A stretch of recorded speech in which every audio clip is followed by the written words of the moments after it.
is possible, you can do it. You want to check with your municipality in your region and make sure you don't need a permit to do it first off.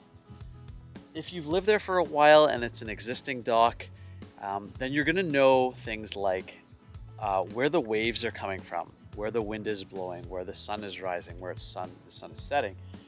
These are all going to play factors into the size and shape of your dock. The bigger your dock is, or the smaller it is, it's going to change how it sits and how it plays in the water.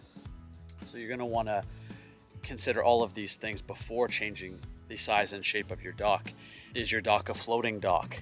Is it on poles? Is it on cribs? These are also going to be factors to consider. If it's a floating dock, you also want to consider the buoyancy of the floats. Are they foam filled? Are they hollow?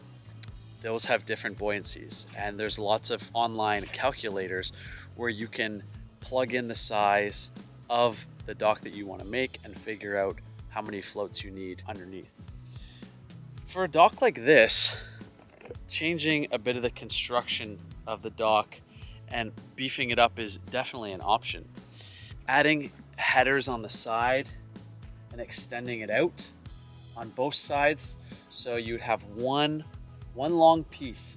So if this is a 8-foot dock, I would want to get a, say, 14-foot board, big thick board. We're talking maybe a 2x10 piece of wood, cedar. Put it across, bolt it in, do it on the other side, and then you're going to want to build. You're building almost like a box. This is a floating dock, so I'm gonna kind of talk about a floating dock, and then I would have my floats sitting in the inside.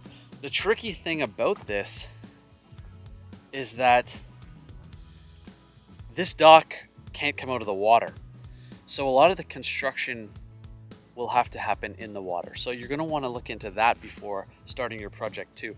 Can you get the dock out? If you can get the dock out of the water and build it on the shore, it's going to be a lot easier.